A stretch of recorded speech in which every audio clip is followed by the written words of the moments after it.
C'est un peu comme quand on va acheter des places du concert de Lady Gaga à Lyon, mais que c'est impossible, mais chez vous, ça fonctionne. C'est ça la nuance. Bonjour à toutes, bonjour à tous. Aujourd'hui, je suis avec Caroline de chez 410 Gone et on a la chance d'être accueilli par Lucas Chevalier du groupe Couleur. Salut Lucas, comment ça va? Bonjour Christophe, ça va et toi?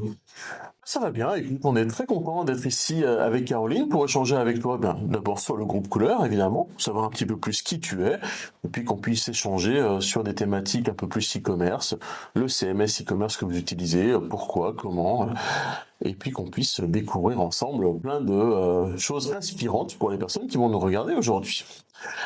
Allez, Lucas, écoute, je te laisse en quelques mots nous présenter le groupe Couleur. Qu'est-ce que c'est? Qu'est-ce que vous faites? Un petit peu d'historique. On est impatient de découvrir tout ça. Alors en quelques mots, le groupe Couleur, c'est une agence de voyage au départ qui est née en 97 et qui est née avec l'objectif de démocratiser les voyages autour du rugby, notamment, ce qu'on a très bien fait puisque c'est vrai qu'au départ, c'était pas évident de se rendre, par exemple, pour aller voir un tournoi destination à l'étranger. On va dire que ça s'est vraiment développé au fil des années. Et donc on est devenu avec le temps numéro un sur le rugby, sur les placements autour du rugby. Et puis avec le temps, l'agence a évolué et a diversifié son catalogue sur d'autres événements, notamment la F1, le football, la NBA, le tennis et bien d'autres. Voilà. Ok, donc là, pour que les personnes qui nous regardent comprennent bien, donc aujourd'hui, votre job, c'est pas uniquement, évidemment, d'acheter des places dans les stades, mais de créer des packages complets avec le voyage, l'hôtel, etc. Tout à fait. Ouais. On se limite pas à juste la billetterie, effectivement. Donc on va amener notre valeur ajoutée à tout ce qui est autour de l'événement, que ce soit avant le match, après le match, sur un week-end, un séjour. Donc on va vraiment proposer une expérience complète. Je parle d'expérience, c'est important parce que effectivement sur un week-end à Dublin ou à Édimbourg, on parle pas uniquement d'un match, mais vraiment d'une atmosphère, déjà d'une ville et d'une atmosphère de supporters qui entoure cet événement qui est l'objectif au final, mais du coup on se limite pas uniquement au match. Ok, top, super. C'est chouette. En termes de clientèle, aujourd'hui, vous êtes sur une clientèle qui est plutôt des particuliers, des professionnels. Comment ça se répartit? Et ben on a les deux. En fait, ce qui réunit nos clients, peu importe que ce soit des particuliers ou des entreprises, c'est toujours la passion du sport à la base. Donc, on fait également des CSE. On a pas mal de typologies de clients. Mais voilà, la base, ce qui relie Couleur avec ses clients, c'est vraiment la passion du sport. Ok. Donc on échangeait un petit peu avant en préparation, donc tu m'as expliqué que vous avez donc une agence finalement qui a pignon sur rue, mais globalement aujourd'hui la répartition entre la vente, je dirais, en physique et la vente online, c'est à peu près quoi? Avec le temps, ça a fortement augmenté sur la sortie de notre premier site et aujourd'hui. Aujourd'hui, on est à peu près à 80, je dirais 80% de ventes en ligne. Ça peut être plus, ça peut être moins selon les années, mais ça a quand même tendance à augmenter. Et aujourd'hui, notre e-commerce est vraiment la base de notre business.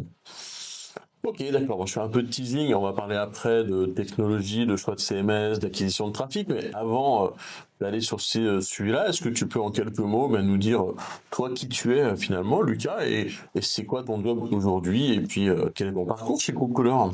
Alors, je vais commencer par mon parcours. Du coup, je suis arrivé en 2020 en préparation de la Coupe du Monde de rugby 2023 qui a eu lieu en France sur la partie billetterie. Donc, Groupe Couleur sur cet événement-là a été à la fois agence. Donc, a fourni des packages autour de l'événement sur tous les matchs du tournoi.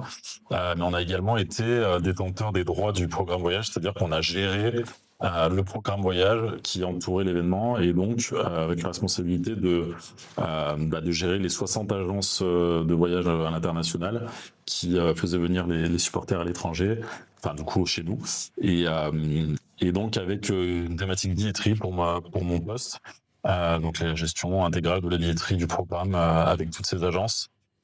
Et notamment sur cet événement, on a pu créer des boutiques Magento, une boutique et deux sous-boutiques. Je sais pas si tu veux que je développe maintenant, mais Écoute, on va rentrer un peu plus dans le détail technique tout à l'heure, mais voilà, l'idée c'était de savoir un petit peu qui tu étais, ce que tu faisais.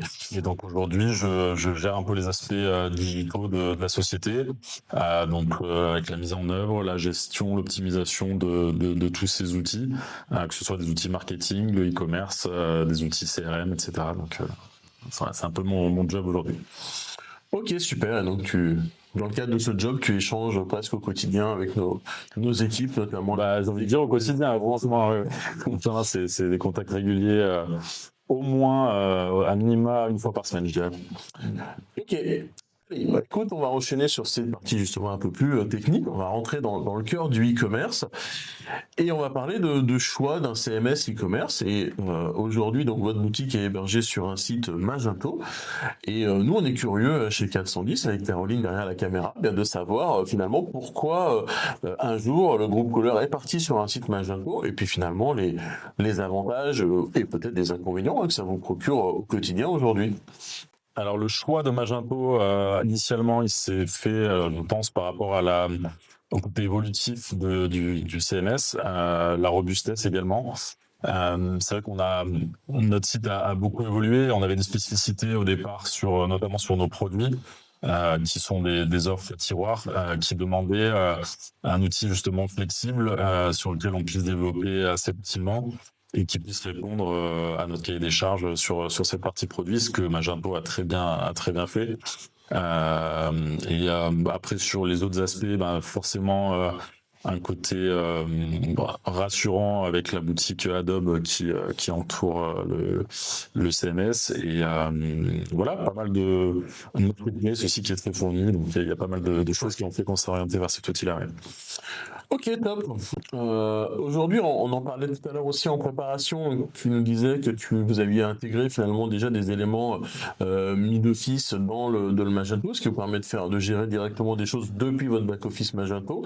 Mais est-ce que vous avez en cours ou en projet des intégrations avec d'autres éléments du système d'information, ERP, CRM?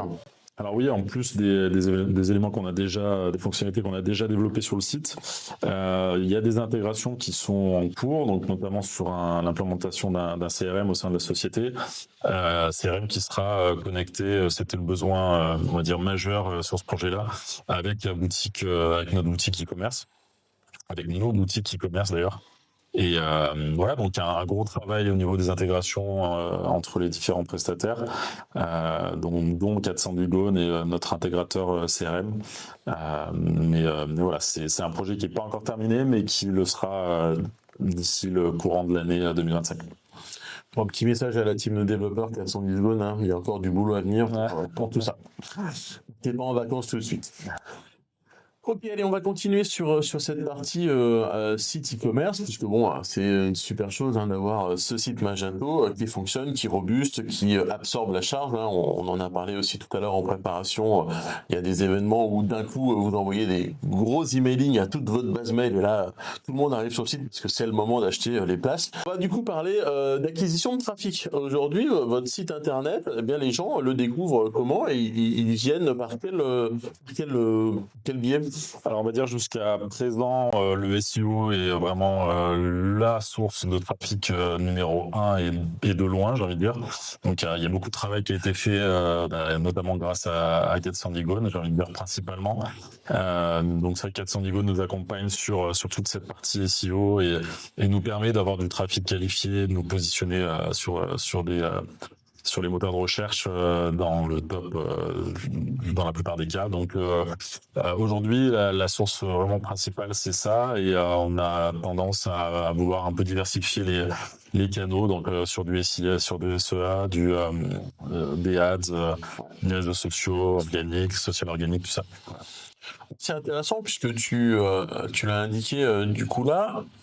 Nous, nos particularités chez 410 secondes, c'est en effet qu'on a cette double compétence et double casquette. C'est qu'on peut vous accompagner sur le volet technique de développement, d'optimisation, de mise à jour, de refonte de votre site Magento, mais aussi sur la partie acquisition de trafic. Donc notamment tout ce qui est SEO, SEA aussi et tout ce qui est social, mais notamment sur la partie SEO où on a nous développé au fur et à mesure des années des techniques et des modules de SEO avancés. Est-ce que ça a été un élément de choix dans quand vous avez cherché une agence pour vous accompagner et est-ce que vous y voyez des avantages, des inconvénients? Enfin, comment ça se passe cette double casquette pour vous? Écoutez, moi je pense que de toute façon le but d'une agence, de ce qu'on attend d'une agence comme la vôtre, c'est d'avoir une expertise et le e-commerce, il y a quand même de nombreux domaines d'expertise, je pense, dont le SEO et tout ce qui l'entoure. Et effectivement, sur la partie technique, il y a aussi des choses à savoir. Donc, pour moi, c'est vraiment une force d'avoir des spécialistes dans chaque domaine. Parce que chaque domaine est important et chaque domaine est un métier à part entière au final. Donc en ce sens-là, je trouve que c'est vraiment un gros plus pour nous d'avoir quelqu'un qui maîtrise ces aspects-là. Et du coup, ça permet en plus de coordonner les différentes choses qu'on met en place sur le site de manière logique. Ouais, comme tu le dis, ça évite aussi quand tu as des fois deux acteurs, dont un qui est pas spécialisé sur Magento, d'avoir des recommandations qui sont pas applicables ou des choses qui sont trop complexes à mettre en œuvre sur un Magento. Donc on a en effet cet avantage de pouvoir être vraiment appliqué, du SEO appliqué à Magento. Ok. Alors dans les prochains éléments sur lesquels Caroline nous a invités à échanger tous les deux, c'est finalement la partie justement relation entre d'un côté l'agence, d'un côté vous en tant que gestionnaire du site internet. Et dans les éléments sur lesquels on s'interrogeait, c'était comment ça se passe finalement au quotidien. C'est aussi pour partager ça avec nos futurs clients. Comment est-ce que tu échanges au jour le jour avec les équipes?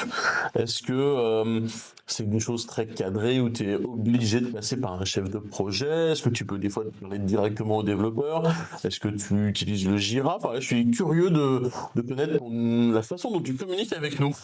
Je dirais que c'est un mix de tout. Ce qui est assez agréable, en tout cas, ce que nous, on apprécie vraiment, c'est ce côté proximité avec 410 Gone. On travaille toujours avec les mêmes développeurs qu'on connaît bien. Que ce soit développeur ou autre d'ailleurs. Et donc voilà, c'est toujours rassurant d'avoir la même personne en face qui connaît nos besoins métiers et qui connaît nos attentes aussi. Donc ça, c'est vrai que ça permet de gagner beaucoup de temps, d'être plus efficace. Il y a un côté proximité dans la communication. Il est toujours dispo et il a toujours des solutions à proposer rapidement.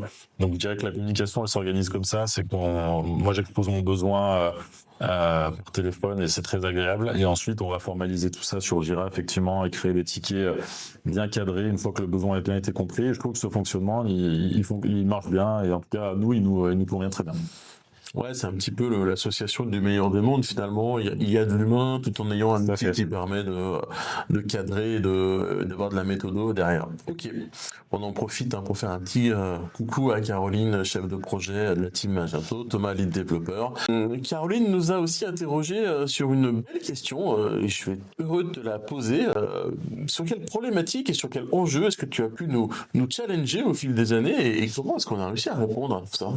Alors vous le challengez, du coup, je pense déjà sur la partie produit. À mon avis, il y avait quand même des petites choses. J'étais pas là à l'époque, mais en tout cas, de mon point de vue, techniquement, ça peut être compliqué un peu à mettre en place sur toutes les parties qui sont un peu des aspects métiers, middle office. Je pense à la gestion des participants sur notre site. Je pense à la gestion des documents. C'est des devs qui sont assez complets et donc à chaque fois 410 Gone a pu répondre super bien à notre besoin. Donc voilà, mais c'est ce qui me vient en tête. Après, il y a tellement de choses que honnêtement, je pourrais potentiellement en parler depuis longtemps. Allez, Peut-être deux petites questions pour terminer. La première, c'est les conseils que tu donnerais éventuellement aujourd'hui alors soit un e-commerçant qui débute ou un e-commerçant qui a déjà, je dirais, un niveau d'activité, mais qui souhaite peut-être dépasser un certain plafond de verre. Et puis, deuxième question bonus, est-ce que tu recommanderais Magento et 410 secondes à ce e-commerçant et pourquoi? Bon, ça va reprendre un peu ce que je disais tout à l'heure, mais au final, ce que je recommanderais à quelqu'un qui débute dans le e-commerce, c'est de s'entourer des bonnes personnes. Comme je vous disais, il y a des domaines qui sont des expertises. Si vraiment on veut aller au fond des choses, qui demandent vraiment des connaissances assez larges. Et en ce sens-là, je recommanderais de s'entourer de personnes qui sont spécialisées sur chaque domaine, notamment le SEO et sur la partie technique. Voilà, au moins pour avoir un site qui est sur les rails, avoir les bons réflexes, les bons process et voilà. Donc ce serait mon premier conseil. Et effectivement, pour Magento, je recommanderais à Magento à tous ceux qui cherchent une solution robuste, qui veulent pouvoir customiser l'outil, le back office et le front office. Un petit peu selon leurs besoins, selon leurs souhaits, tout en ayant une solution robuste. Et 410 Gold, je vous recommanderais sans hésiter, pour les côtés qu'on a évoqués, la proximité, la réactivité, l'enthousiasme aussi sur chaque projet, le côté humain, voilà. Eh ben super, écoute, nous on est très heureux en tout cas de bosser avec vous et de vous accompagner dans cette belle réussite. Et en effet, très satisfait et très heureux du relationnel qu'on a avec nous. C'est important d'être dans cette confiance réciproque. Donc la confiance se gagne et après c'est tellement agréable de travailler dans ces conditions-là. J'ai même peur qu'elle n'ait pas de quoi faire un making of ou un bêtisier. Tellement on a été bien. Donc écoute, un grand merci Lucas et à très vite. Merci, à bientôt. Ciao à tous, bonne fin de journée.